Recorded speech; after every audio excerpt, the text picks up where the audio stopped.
এই জন্য আমার ভাইদেরকে বলবো, পর্দালে মা বোনদেরকে বলবো যে আসেন, ইসলামী আন্দোলন বাংলাদেশ আজকে বলতে গেলে এককভাবে হাত পাখা প্রতীক নিয়ে নির্বাচন করছে। আমি তো আলহামদুলিল্লাহ খুশি, সারা দেশে যে আজকে আল্লাহর বান্দারা পর্দারে মা বোনদের সংবাদ আমার কাছে আসছে, সবাই হাত পাখা প্রতীকের পক্ষে ভোট দেওয়ার জন্য অধীর আগ্রহে সময় তারা গুনছে।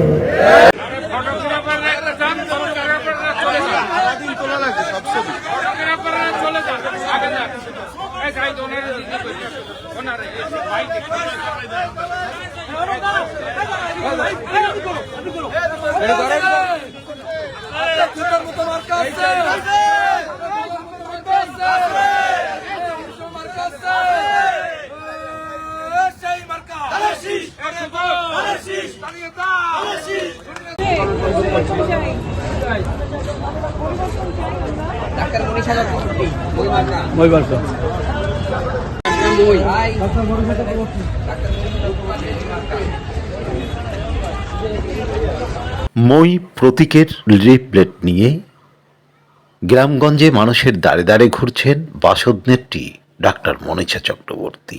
ত্রয়োদশ জাতীয় সংসদ নির্বাচনে বরিশাল ৫ আসন থেকে আরও প্রতিদ্বন্দ্বিতা করছেন হাতপাখার প্রার্থী ইসলামী আন্দোলনের নেতা সৈয়দ ফয়জুল করিম।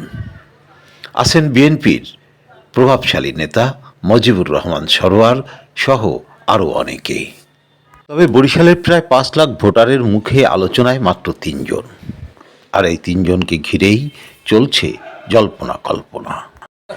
মানুষ খালি শঙ্কার মধ্যে আছে যে নির্বাচন মাঠটা, নির্বাচন অবস্থাটা কীভাবে হবে, কেমন হবে। এই সংখ্যাটা কেন?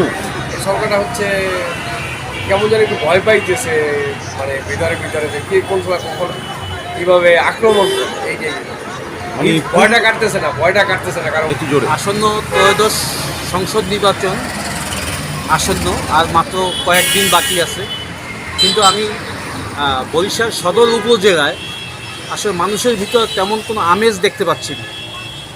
নির্বাচনী যে একটা আমেজ সেটা দেখতে পাচ্ছি না। তারপর 2 নম্বর হচ্ছে ইসি থেকে যে নির্দেশনা, কোনো পোস্টার লাগানো যাবে না। আসলে পোস্টার লাগালেও একটা জিনিস কি, মানুষের একটা আমেজ থাকে পোস্টারের দিকে তাকাইয়ে, যে এখানে পোস্টার আছে, নির্বাচন হচ্ছে, কিন্তু এখন কোনো আমেজ নাই, পোস্টারও নাই, আমেজও নাই। ব্যানার ফেস্টুন আছে, কিন্তু ব্যানার ফেস্টুন পর্যাপ্ত না। আর ব্যানার ফেস্টুন আছে, যেমন এখানে একটা লাগাইছে, আর ব্যানার যদি লাগায় সেখানে সৌজন্য থাকে 10 জন, সৌজন্য 10 জনের ছবি ছাপাই ছাড়া ব্যানারে কিছুই দেখা যায় না। আর ফেস্টুনে কিছু থাকে না। ব্যানার যেটা লাগাইছে, ছোটো একটা ব্যানার লাগাইছে, 100 ফুট 100 গজ 200 গজ দূরে ব্যানারটা লাগিয়েছে। এটা আসলে নির্বাচনী যে একটা আমেজটা একটু কমে গেছে। আর 2 নম্বর হচ্ছে, যারা রাজনীতি করতেছে বর্তমানে, যারা নির্বাচনে অংশগ্রহণ করতেছে, তাদের ভিতর একটা সহিংসতা ভাব, কথাবার্তার ভিতর একটা সহিংসতা ভাব আমরা লক্ষ্য করতেছি। আর এই সহিংসতায় মানুষ নীরব হয়ে যাচ্ছে, যে কোন কথা বলবো, কোথায় আসে আবার কি আঘাত করে, এই নির্বাচনের দিন কোনো আঘাত আসবে কি না, এরকম মানুষের ভিতরে একটা সংশয় দেখা দিচ্ছে। তবে উচ্ছৃঙ্খল কথাবার্তা না বলে আপনারা এমন কথা বলুন যেন জনগণ 17 বছর পর যে একটা আশায় ছিল ভোট দিবে, সেই ভোটটা যেন নিরাপদে দিতে পারে, তাদের জন্য আগ্রহ থাকে আমি ভোট কেন্দ্রে যাব, সেই আশা আমি রাজনীতিবিদদের কাছ থেকে আশা করি। রাজনৈতিক দলগুলোর অবস্থা কি দেখছে? বর্তমান রাজনৈতিক দল বরিশালে এখানে বিএনপির ক্যান্ডিডেট আছে, সে অতীতে কয়েকবার মেয়র, হুইপ, তারপরে এমপি তো হয়েছি, 3-4 বার মনে হয় এমপি হয়েছে। আর তারপরে আছে চরমোনাই নায়েবে আমির মুফতি ফয়জুল করিম হুজুর, এই 2 জন। তারপর জামাতের কোনো ক্যান্ডিডেট নাই এখানে। আর জাতীয় পার্টির একটা ক্যান্ডিডেট দেখা গেছে, মাঝে মাঝে মাইকিং হচ্ছে, কিন্তু তাদের কোনো নির্বাচনী প্রচার দেখতে পাচ্ছি না।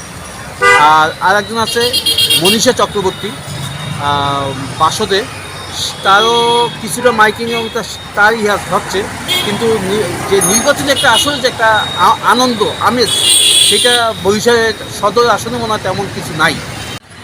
বরিশাল 6 আসনে মোট 22 লাখের মতো ভোটার আছে। সেখানে বরিশাল সদর 5 আসন, বরিশাল সিটি কর্পোরেশন সহ 10টা ইউনিয়নে 5,13,000 ভোটার আছে। এবছর ভোটারদের মধ্যে উৎসবমুক্ত কোনো ভোটারের কোনো পরিবেশ নেই। তাই আমার দৃষ্টিতে আমি বলবো যে এখানে যদি জামাত থাকতো তাইলে কিন্তু একটা ভোটার উৎসবমুখর একটা পরিবেশ সৃষ্টি হতো এবং নগরবাসীর ভিতরে নানা গুঞ্জন রয়েছে যে এবছর ভোটটা আসলে কিভাবে মানুষ দেওয়ার চেষ্টা করবে। আমি মনে করি যে আওয়ামী লীগের যে ভোটটা আছে হয়তো সেই ভোটটা হয়তো মনীষাকেও দিতে পারে বা সরোয়ার ভাইকেও দিতে পারে, ধানের শীষেও দিতে পারে। হাত পাখার আমার মনে হয় না যে হাত পাখা কোনো সিনে আসবে, আমার মনে হয় না। তবে এই মুহূর্তে আপনি কোন দলের অবস্থান কিরকম দেখছেন? এই মুহূর্তে আমার ব্যক্তিগতভাবে আমি দেখছি যে ধানের শীষের জয়গান। কিন্তু মানুষের মধ্যে নাকি অনেকটা শঙ্কাও রয়েছে, এরকম অনেকে বলছে, এটা কেন? যেহেতু আপনার একটা যেহেতু জামাত নেই মাঠে, যেহেতু জামাত মাঠে নেই, এখানে ধানের শীষের একচাটিয়া একটা প্রযোজ্য থাকবে। চরমানের যে হুজুর, ওনার অতটা পাবলিকের অত সমর্থন নাই, সাধারণ মানুষের অত সমর্থন নাই। আর হিন্দু যে ভোটারটা ব্যাপারটা দেখছেন, এটা হলো সবসময় আওয়ামী লীগ না করে বিএনপির দিকে ঢোকে। হ্যাঁ, এবং এখানে বরিশালবাসী ধানের শীষে হিন্দু অনেক ভোটার আছে যেটা আওয়ামী লীগও দিতে পারে না, এটা তাদের পেন্ডিং ভোট। আপনাদের কি মনে হয় আমার মনে হয় ভোটটা কি এবার সংশয়মুক্ত হবে? মানুষ কি ভোট দিতে পারবে? মানুষের আশা আছে সংশয়মুক্ত হবে। তবে প্রেক্ষাপট যদি এটা সঠিক রাখতে পারে ভোটার হোক, তাহলে মানুষ ভোট দিতে যাবে। যদি প্রেক্ষাপট সহিংস ঘটনা ঘটে তাহলে মানুষ কিন্তু বিশেষ করে হিন্দু ভোটাররা যাবে না, আর আওয়ামী লীগের সমর্থন করতে তারাও যাবে না। তার মানে সহিংসতা এড়িয়ে যাওয়ার সর্বোচ্চ ব্যবস্থা নিতে হবে। ব্যবস্থা নেওয়া উচিত। ভোটাররা দিদিতে ভোট দিতে পারে, তাহলে ভোটারটা সুষ্ঠুভাবে হবে।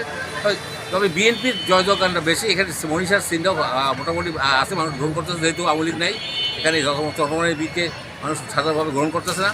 এখানে কিছু ভোট মনীষার ভাগে পড়ার সম্ভাবনা খুব বেশি দেখতেছে, যেটা মানুষের মুখের। এটা আমি প্রথম পাবলিক এবং আরও নতুন পাবলিক এই রিয়াক্টটা করতেছে। এইখানে যে প্রার্থী ছিল জামায়াতের মধ্যমান হেলাল, ওনার প্রতি হিন্দুদের একটা সাপোর্ট, অ্যাপ্রাল সে একটা ভদ্রলোক, এটা সত্য কথা। যেহেতু আমরা পরিচিত দীর্ঘদিনের, আমাদের পরিচিত মানুষ এই হিসাবে তাকে জামাত দেখেন, তাকে ব্যক্তি হিলাল হিসাবে তাকে একটা ভোট দিতে। এবং বিএনপি যদি সরকার গঠন করে তাহলে আমি মনে করি যে মানুষের আস্থার আশঙ্কা ফিরে আসবে। বরিশাল বিভাগের 6টি জেলার মোট ভোটার সংখ্যা প্রায় 1 কোটির কাছাকাছি। হিসাব মতে 83 লক্ষের উপরে। আর এই 83 লক্ষ ভোটার নির্ধারণ করবেন তাদের প্রার্থী। কিন্তু তার আগে শঙ্কামুক্ত নির্বাচন চান প্রায় সবাই। বরিশাল থেকে আরিফ আহমেদ।